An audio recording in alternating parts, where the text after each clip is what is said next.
Ma'am என்ன ma'am பண்ணிட்டு இருக்கீங்க? நாளைக்கு நம்ம குழந்தைங்களுக்கெல்லாம் ஸ்கூல் ஸ்டார்ட் ஆகுது இல்லையா? ஸோ 1 மந்த்தா லீவ்ல வந்து ரொம்ப லேசியா, லேட்டா எந்திரிக்கிறது, ரொம்ப சோம்பேறித்தனமா, விளையாண்டுட்டு அந்த இதுலயே இருப்பாங்க. ஸோ எந்திரிக்கிறதுக்கும் அவங்களோட டெய்லி ஸ்கூல் ரொட்டீனை வந்து திருப்பியும் அந்த டிசிப்ளினை கொண்டு வரதுக்கு வந்து நம்மளுக்கு ரொம்ப கஷ்டமா இருக்கும். ஸோ அதுக்காக அவங்களுக்கு வந்து ஒரு டெய்லி ஆக்டிவிட்டி சார்ட் வந்து ரெடி பண்ணிட்டு இருக்கேன். இதுல வந்து அவங்க மார்னிங் எந்திரிக்கிறது இருந்து நைட்டு படுக்கிற வரைக்கும் என்னென்னலாம் அவங்க பண்ணணும், அதாவது 5:30க்கு எந்திரிக்க வச்சு நைட்டு 9:30க்கு தூங்க போற வரைக்கும் என்னென்னலாம் அவங்க ஆக்டிவிட்டிஸ் பண்ணணும் அப்படிங்கிற மாதிரி ஒரு சார்ட் ரெடி பண்ணியிருக்கேன்.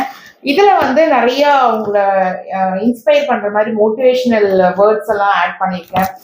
அந்த மாதிரி அவங்க டெய்லி ஆக்டிவிட்டி கம்ப்ளீட் பண்ணும்போது ஒவ்வொரு நாளைக்கும் அவங்க வந்து கம்ப்ளீட் பண்ணிட்டாங்கன்னா அவங்களுக்கு வந்து ஒரு ஸ்டார் ரேட்டிங்ஸ் கொடுக்கறதுக்கும் நான் வந்து பிளான் பண்ணியிருக்கேன். ஸோ இது வந்து 1 வீக்கா கம்ப்ளீட்டா அவங்க வந்து அந்த ரொட்டீனை ஃபாலோ பண்ணி ஸ்டார் வாங்கிட்டாங்கன்னா அவங்களுக்கு பிடிச்சது ஏதாவது ஒரு கிஃப்ட் இல்ல அவங்க பிடிச்ச பிளேஸ்க்கு ஏதாவது எங்கேயாவது கூட்டிட்டு போறது இந்த மாதிரி எல்லாம் பண்ணலாம்ன்றது பிளான் பண்ணியிருக்கேன். ஸோ இது உங்களுக்கும் ரொம்ப யூஸ்ஃபுல்லா இருக்கும். உங்களோட குழந்தைங்களுக்கு இது ஃபாலோ பண்ணுங்க. இந்த சார்ட் நீங்க உங்களுக்கு வேணும் அப்படின்னு நினைச்சீங்கன்னாக்கா ஆக்டிவிட்டின்னு சொல்லிட்டு டிஎம் பண்ணுங்க. உங்களுக்கு இந்த சார்ட் பிக் நான் அனுப்புறேன். நீங்களும் உங்க குழந்தைங்களுக்கு இதை ஃபாலோ பண்ணுங்க.